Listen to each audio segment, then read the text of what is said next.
Shalom, selamat pagi Bapak Ibu yang terkasih di dalam Tuhan Yesus. Puji syukur kami naikkan kehadirat Tuhan. Pagi ini tanggal 2 Februari 2023 masih bertemu saya dengan Yohana Yunani. Puji Tuhan, dalam tubuh yang sehat Tuhan telah memberikan pertolongan dan karunia dan anugerah yang luar biasa. Hari ini kita masih boleh bisa bersama-sama merenungkan di Gemar Mimbar Online. Bapak Ibu yang dikasihi dalam Tuhan Yesus, sungguh kami bersyukur bisa berjumpa kembali. Dan hari ini saya terberkati di dalam Amsal 20 ayat 3. Yang demikian bunyinya. Terhormatlah seseorang jika ia menjauhi perbantahan, tetapi setiap orang bodoh membiarkan amarahnya meledak. Saya ulangi firman Tuhan hari ini. Amsal 20 ayat yang ketiga. Terhormatlah seseorang jika ia menjauhi perbantahan, tetapi setiap orang bodoh membiarkan amarahnya meledak. Nah, saudaraku yang dikasihi Tuhan Yesus, tema pagi ini saya berikan judul menjauhi perbantahan. Saya bisa mendapatkan berkat Tuhan, firman Tuhan ini sungguh luar biasa, bahwa pentingnya menjauhi perbantahan. Ya, saudaraku yang dikasihi Tuhan, ini adalah sangat-sangat bermanfaat, sangat-sangat berguna di dalam kita hidup bersama, hidup antar masyarakat, hidup antar jemaat, dan hidup berkorelasi dengan siapa saja.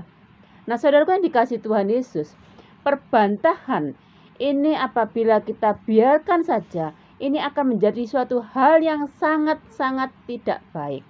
Mengapa demikian? Karena perbantahan ini adalah sesuatu yang sebenarnya tidak boleh juga terjadi. Nah, karena kalau kita sering melakukan perbantahan, itu akan bisa merugikan diri kita sendiri, bisa merugikan orang lain. Nah, yang kedua, selain bisa merugikan diri sendiri dan orang lain, maka kita bisa mengakibatkan sesuatu hal tindakan yang negatif terhadap diri sendiri dan negatif terhadap orang lain. Nah, saudaraku yang dikasihi Tuhan Yesus, ini adalah berhubungan dengan pengendalian emosi, pengendalian dengan kemarahan yang luar biasa. Nah, saudaraku yang dikasihi Tuhan, apa akibatnya kalau kita sering perbantahan dengan satu yang lain? Kita hidup itu menjadi tidak nyaman, tidak rukun, tidak bisa ada kedamaian di dalam suatu pergaulan, suatu berteman, persaudaraan, dengan jemaat, dengan masyarakat misalnya, dengan siapa saja, saudaraku yang dikasihi Tuhan. Oleh karena itu, saudaraku yang dikasihi di dalam Tuhan Yesus, pentingnya kita menjauhi perbantahan. Karena apa, saudaraku? Dengan perbantahan ini, ya, kita membiarkan amarah kita menjadi meledak. Nah, saya ulangi lagi, terhormatlah seseorang jika menjauhi perbantahan. Nah, saudaraku yang dikasihi, kita menjadi apa? Menjadi terhormat. Karena apa? Karena yang semestinya kita akan marah yang luar biasa, dengan merendam kemarahan kita, dengan kita tidak bersikap sembrono, dengan kita tidak bersikap yang arogan misalnya, ya, itu akan kita menjadikan sesuatu yang bersifat yang positif. Ya, akhirnya hal itu kalau kita bersikap positif, maka dampak-dampak yang lain itu akan menjadi yang lebih baik. Nah, saudaraku, saya kira kita juga senang ya, saudaraku, kita kalau hidup di lingkungan yang kita bisa membawa sikap yang positif, dengan ada kedamaian, membawa yang tutur kata yang indah, yang baik. Nah, dengan demikian kita akan menjadi berkat di tempat kita berada. Nah, bukankah itu suatu hal yang kita inginkan? Bukankah itu ciri anak Tuhan? Ciri anak Tuhan yang bisa menjadi berkat dimanapun kita berada. Nah, saudaraku yang dikasihi Tuhan Yesus, sungguh luar biasa Kalau kita anak-anak Tuhan, dimanapun kita berada, kita bisa menjauhi perbantahan, menjauhi kemarahan yang begitu meledak. Karena kemarahan dan perbantahan itu adalah sifat kebodohan kita. Nah, sifat-sifat kebodohan itu hal yang tidak berkenan. Oleh karena itu, saudara yang dikasih Tuhan Yesus, kita anak-anak Tuhan, mari kita minta hikmat Tuhan.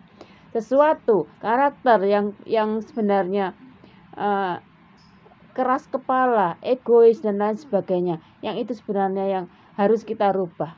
Bagaimana kita merubahnya? Kita harus minta hikmat Tuhan. Banyaklah berdoa, banyaklah membaca Alkitab dan melakukan firman Tuhan. Nah, saudaraku yang dikasih Tuhan Yesus, mari kita anak-anak Tuhan, semakin hari semakin kita setia, semakin hari semakin kita minta hikmat Tuhan, supaya hidup kita diperbarui Tuhan. Hidup kita dipimpin Tuhan melalui tutur kata, melalui perkataan kita, melalui sikap kita, itu bisa menjadi berkat bagi orang lain. Haleluya. Saya kira anak-anak Tuhan yang dikasih Tuhan, yang jemaat yang terkasih dalam Tuhan Yesus, kita yakin dan percaya ya, kita selalu mohon pimpinan Tuhan supaya semakin hari semakin berkenan di hadirat Tuhan, dan semakin hari semakin hidup kita diperbarui Tuhan. Terima kasih Bapak Ibu saudara yang dikasih Tuhan. Kiranya firman Tuhan hari ini bisa menjadi berkat dan bisa menjadikan suatu perubahan yang baik buat kita anak-anak Tuhan, supaya dimanapun kita berada kita menjadi berkat. Puji nama Tuhan. Mari renungan firman Tuhan hari ini, Gemar Mimbar Online ini, kita semakin semangat dan semakin cinta Tuhan. Puji nama Tuhan. Sebelumnya mari kita tutup di dalam doa. Allah Bapa yang terkasih, di dalam nama Tuhan Yesus, Bapa yang kami muliakan dan kami sembah, sungguh firman Tuhan hari ini kami berterima kasih dan bersyukur ya Bapa. Jadikanlah kami anak Tuhan yang semakin hari semakin boleh keperbarui, semakin keberikan hikmat marifat dari surgawi, supaya apa yang kami lakukan ini bisa menjauhi hal-hal yang tidak berkenan di hadirat Tuhan. Perbantahan, kemarahan, kebodohan ini, Tuhan kami serahkan ke dalam nama Tuhan Yesus. Jadikanlah kami semakin hari semakin indah, semakin hari semakin berhikmat menurut kehendak Tuhan. Terima kasih Bapa, berkati semua pemirsa, semua jemaat yang saat ini mendengarkan firman Tuhan, kiranya boleh menjadi berkat dan iman kita semakin hari semakin bertumbuh. Di dalam nama Tuhan Yesus, terima kasih. Terpujilah Tuhanku, juru selamatku, kami bersyukur. Haleluya, amin. Selamat pagi, selamat beraktivitas, selamat bergemar. Tuhan Yesus memberkati.